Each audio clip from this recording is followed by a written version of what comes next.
अभी थोड़ी देर पहले ही घर में लाइट आई है, तो आज सुबह से ना 8 बजे की लाइट गई हुई थी। वापडा वालों को भी पता नहीं क्या मुसीबत है, जब तक ये लाइट ना खींच ले इनकी रोटी ही हजम नहीं होती। और बिल इस तरह से भेजते हैं जैसे हमने घर में फैक्ट्रियां लगाई हों, तो इतना तरह बिल बना के भेज देते हैं। और लाइट भेजने की जब बारी आती है ना, तो इनकी जान को कुछ मसला पड़ जाता है। तो अब ना लाइट आई थी अभी थोड़ी देर पहले ही, तो मैंने चाय बनाई है और चाय के साथ ना मैं पापे डुबो के खा रही हूँ। तो चाय रस खाना ना मुझे बड़ा अच्छा लगता है।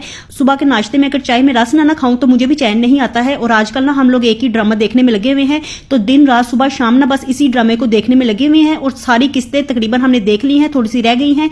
तो जब तक ये ड्रामा खत्म नहीं ना होगा हमारी भी जान को सुकून नहीं आएगा। तो मेरे साथ साथ ना मेरी हेल्पर को भी ये ड्रामा देखने की आदत पड़ गई है, तो वो भी बड़े मजे से बैठ के ना पहले आते साथ ही ये ड्रामे की एक किस्त देखती है और उसके बाद ना फिर और कोई काम स्टार्ट करती है। तो यहाँ पे ना हमारे चाय पापे खाते खाते ना बच्चे भी स्कूल से आ गए थे और आते साथ ही ना बस वो कपड़े वगैरह चेंज करके हनान तो यहाँ पे बैठ गया था और मुर्तजा भी आया। तो जब ये स्कूल से आता है ना, तो जब तक ये शरारतें ये पूरी ना कर ले तो इसको भी चैन नहीं आता।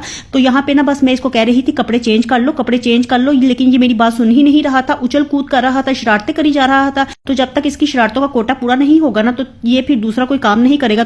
तो मैंने सोचा कि तुम तो इसी तरह से ही लगे रहोगे, अभी घंटा तुमने यही कुछ ही करना है। तो उतनी देर में ना मैं ये पार्सल खोल लेती हूँ। तो आप लोग कहते होंगे रोज ही कोई ना कोई पार्सल मंगवा के बैठ जाती है, ये कितने पार्सल मंगवाती है, क्या दराज वालों के साथ इसने कोई डीलिंग की हुई है जो कि पार्सल पे पार्सल मंगवाई जाती है।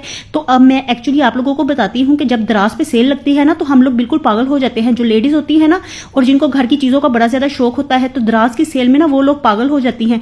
तो इसी तरह से भी ना मैंने भी पागल होकर ना 11-11 की सेल में से ना काफी ज्यादा चीजें मंगवा ली हैं। तो आप ना मेरे देखते ही होंगे, मैंने डेली ही कोई ना कोई चीज कोई ना कोई पार्सल आया रहता है और उसे खोल खोल के ना मैं आपको दिखाती रहती हूँ।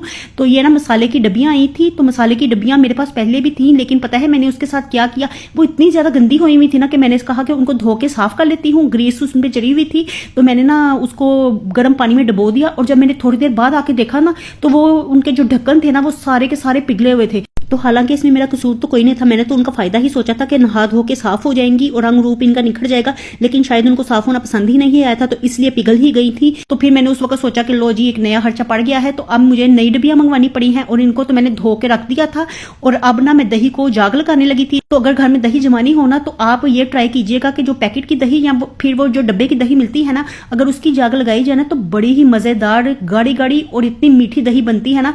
तो कभी ट्राई कीजिएगा। तो बस मैं यहाँ पे दूध को जाग ही लगा रही थी। तो अब ना रात हो गई थी, तो सारे काम ही ना आज लेट हुए हैं, क्योंकि लाइट ही 2-3 बजे आई है। तो उसके बाद से ही सारे काम स्टार्ट हुए थे, तो फिर करते करते भी ना बस रात काफी ज्यादा ही हो गई है। और इस वक्त ना गैस भी बिल्कुल चली गई थी, सुबह उठते साथ लाइट नहीं थी और रात को जब फ्री हुए हैं तो गैस नहीं है। तो अब रोटी भी तो खानी थी ना, तो रोटी खाए बगैर तो गुजारा हो नहीं सकता था। तो यहाँ पे ना फिर अपने रोटी मेकर में ही ना रोटियां बनाने लगी हूँ। और काफी लोग कहते हैं कि इसमें तो रोटियां बिल्कुल पापड़ बन जाती। तो पापड़ वाली बात से ना मुझे तंदूर भी याद आ गया है। आप लोग कहते हैं कि तंदूर में भी रोटियां पापड़ बन जाती हैं, तो पता नहीं लोगों को पापड़ कैसे याद आ जाते हैं। तो मैं तो रोटी मेकर में रोटियां बनाती हूँ, इसमें इतनी नरम रोटियां बनती है ना, पता नहीं किसने रोटी मेकर को बदनाम कर दिया है। तो इसमें इतनी मजेदार नरम नरम रोटियां बनती हैं। तो मैं आपको ना बना के ही दिखा रही थी कि देखिए इसमें पापड़ शापड़ कोई नहीं बनते हैं। अगर आपने रोटी मेकर में रोटियां बनानी हो ना, तो नरम नरम रोटियां बनती हैं। अब ना मैंने साथ में साग गर्म कर लिया है। तो आज जो भी कुछ बची खुची चीजें हैं ना, तो वही हम खाने लगे हैं, क्योंकि हंडिया बनाने का तो टाइम नहीं मिला, रोटियां पकाने का टाइम नहीं मिला, तो हंडिया बनाने का कहाँ पे मिलेगा। और अब मैं रोटी लेके ना अंदर कमरे में आ गई हूँ। तो यहाँ पे आराम से बैठ के ना मैं रोटी के साथ साग खाने लगी हूँ। और रोटी को चुड़मुड़ करके मैं आपको दिखा रही थी कि देखिए अब कोई ना कहे कि रोटी मेकर में रोटी पापड़ बनती है। तो ये देखिए पापड़ शापड़ कोई नहीं बना है। तो मैं तो अपना साग इंजॉय कर रही हूँ रोटी के साथ। तो आज ना चावल नहीं बनाए क्योंकि साग थोड़ा था, तो मैंने सोचा कि रोटी के साथ ही खा लेते हैं।